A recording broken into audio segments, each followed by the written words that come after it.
I hate watching YouTube videos that are over an hour long and then you never even get any value from it. So in this video, we're going to be going over a few different podcast episodes that are all over an hour to 2 hours long, getting the summaries of it and figuring out really quickly how can it apply to our business.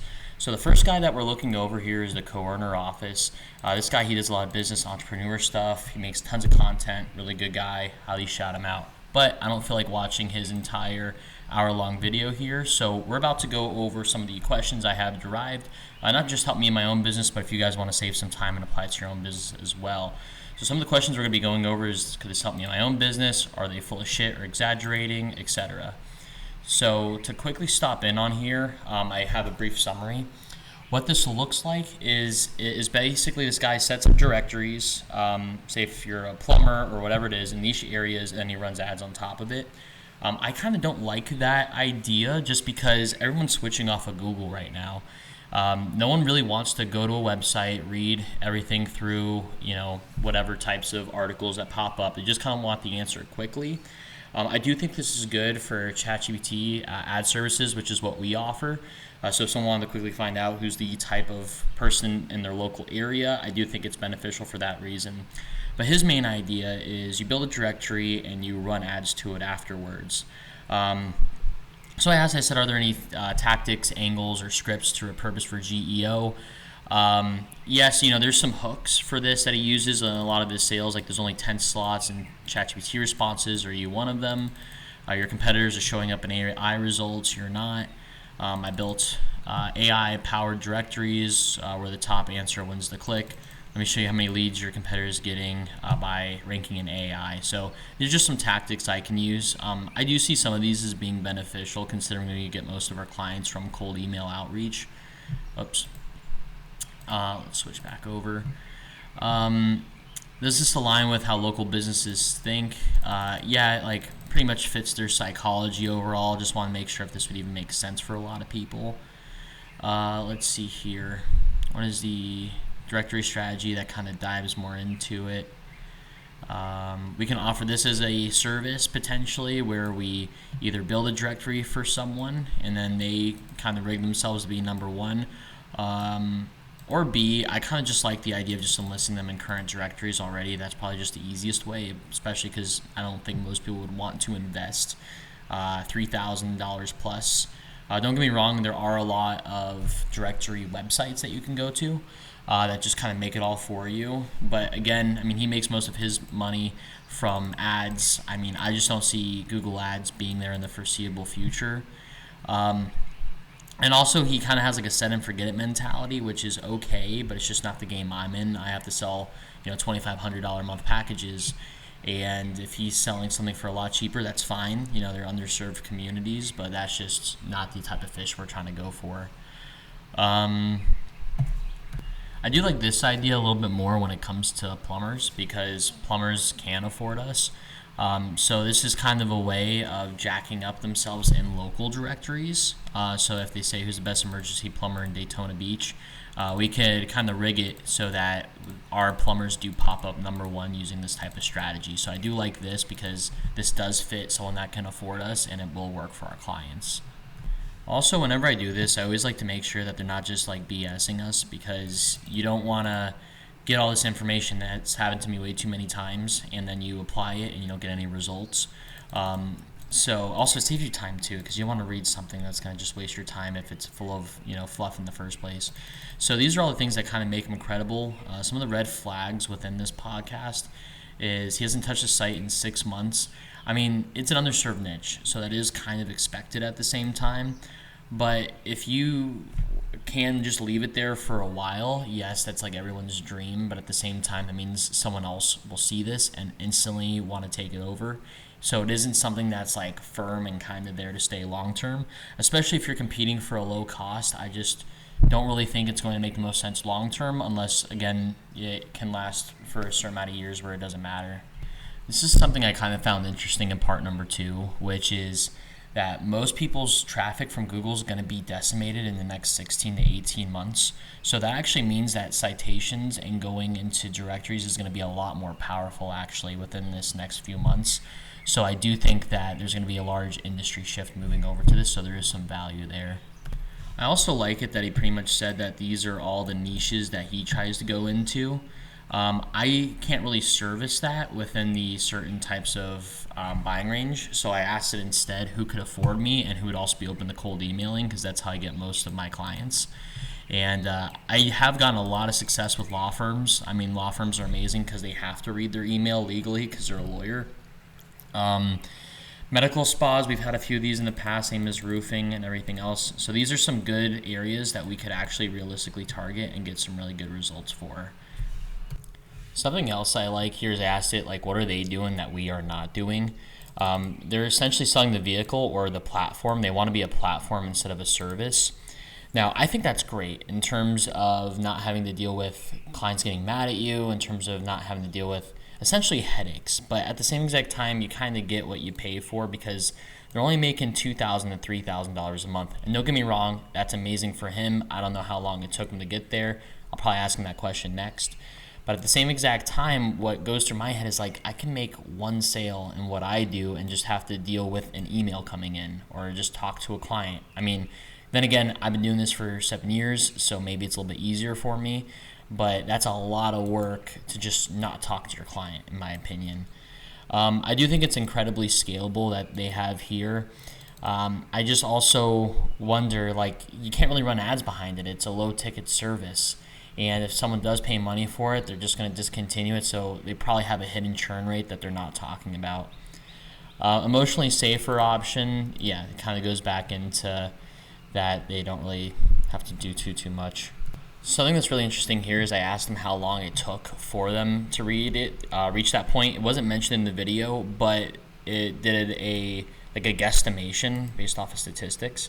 And essentially, it said that it could get there in maybe like 6 months to a year. Now, don't get me wrong, it was passive for 2 years, which means, what is that? 2,000, let's just do 3,000, make it easier. So that's around $70-some thousand that he made in revenue. If he built the website himself, say if he did it the cheapest way possible in every way, shape, and form, let's say a quick $5,000, $6,000. So he probably made like $62,000.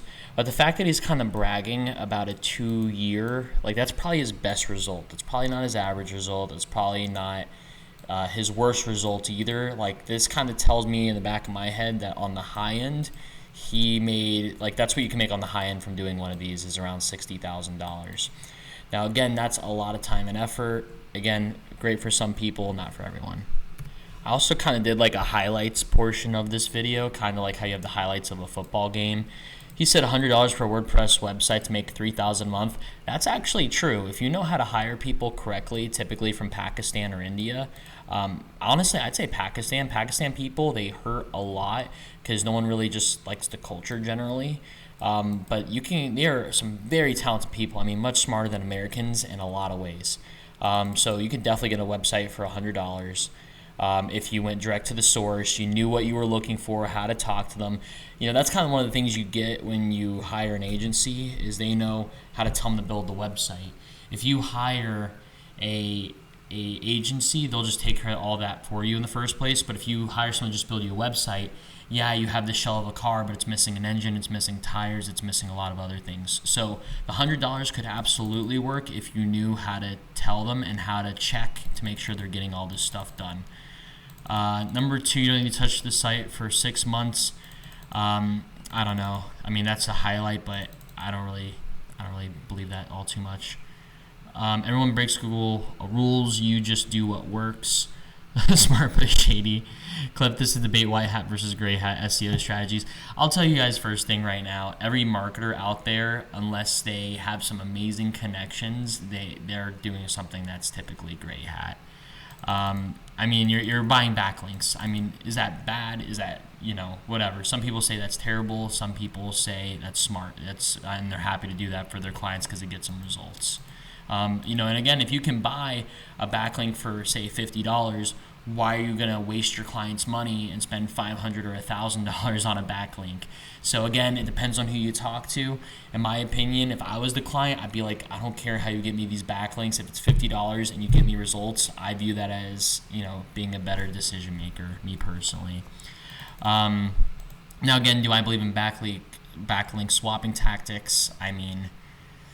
I guess so. It's better to really just form relationships with people at Forbes or these other places and just keep an ongoing connection that way. That's how you really do it. You spend like the $1,000 to get the first link, but then if you could stay friends with that person month after month, then you could always just submit them content, and then they'll just wanna post it for you because you're buddies. There are thousands of niches untouched. That's absolutely true. But again, the reason why they're untouched is because there's no money in them. Again, this guy made $60,000 on the high end. What about all of his failures? What about all of his busts? How does he get people to the websites in the first place to sign up and pay? Dude probably does like 100,000, 200,000 a year, which again is good, especially if you master the craft. That's very hard to do. I think this is a very good point about the analysis. Is it says beginners get really hyped about it. This is only something, in my opinion, you should really do if you know what you're doing. If you have no idea what you're doing, you can't even guesstimate with tools. Like some people say you can, but you really have to have like that touch of what you think will do well. Again, maybe he just lucked out on his first one. Maybe that's why he got into it, and then he developed the skill afterwards. It depends on how much disposable income you have. Because that could work. If you're willing to invest $10,000, then you probably could get this working with no experience required. But you're paying $7,000, $8,000 just for the learning curve of it.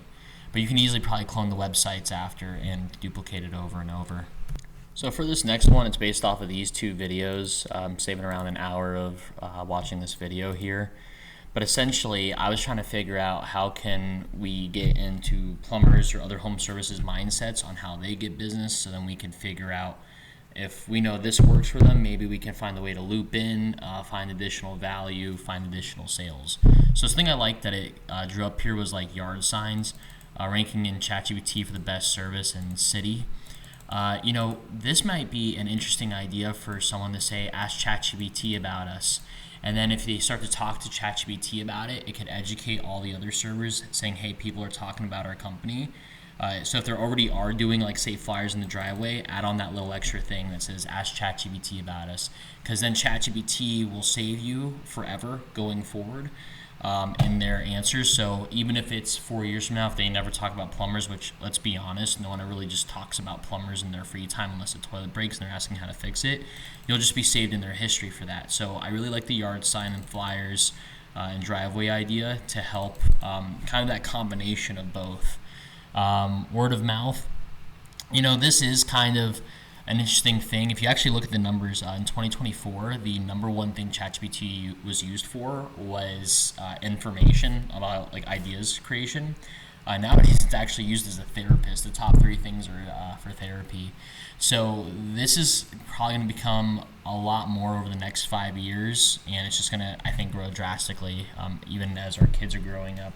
Because, I know as me as a kid, I grew up with Xbox and all these other things around me. These kids are growing up with an AI in their pocket that they can talk to. Vehicle wraps, I can't really think of a way to actually help our clients with that. They say digital wrap inside AI answers. That's more of like sales. That's not like authentically helping them, in my opinion. Service stacking, roof coils, lights. You could definitely rank someone for all these services. This guy, I think, does pressure washing, but he wanted to focus on more the predictive income, which I think is actually a really good play, because if you can have some type of predictive income, then I think you'll definitely have something ongoing there. So I like that a lot. Another thing I like here is that this is true, ChatGPT is becoming a buying platform. No one really knows that this switch is happening from Google to ChatGPT. And, trades, especially blue-collar trades, tend to always kind of be the last of the bandwagon because they're not too tech-savvy. So I think there's going to be a lot of opportunity in jumping on that portion. I think this part is really interesting, especially for our email campaigns, because I call it ChatGPT advertising.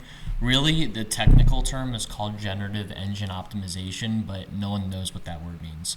So I do like how they said you should call it positioning instead.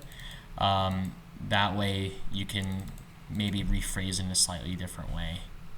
I actually like how they phrased it here. They called it AI answer placement. I think that makes a lot of sense in the future for calling it something like that. This is really good for copy ideas. I like how they're saying sell it before you have it. Like in a chat, in an email, I can maybe write out an email saying, hey, imagine someone asked ChatGPT blank. You're like creating an imagination around it. So I do think that could have some potential opportunity for a email outreach. Even wrote up a little email here too, in case I want to take a look at it. Also, I always have to do a credibility check. Pretty much all of his numbers check out. They do the 1800, they do all the math for us to see if the actual numbers check out and how much money he's making. So it is legit. So of course, again, for number 3, I asked what opportunities are there. I don't really like these answers, actually. This is where ChatGPT can sometimes give you some bad feedback. I don't really think if anyone saw you write a new business profile description for them, they're going to be like, ooh, thank you so much for this. I just don't visually see that being of value to them.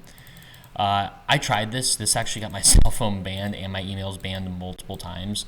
They are starting to recognize hyphens. They are recognizing a lot of things. People are now in the age where they instantly see a hyphen. They're like, okay, written by AI, you stink. I don't want to talk to you now. So I don't really find this as valuable, the cold door knocking approach. Vendor packet research by hand. The other 3 here just kind of say the benefits of what they can help them with, but it doesn't really show how to do much with lead generation. I think something that's interesting is although they primarily do pressure washing, I think it's really interesting how they did expand into coil cleaning, water towers, and Christmas lights.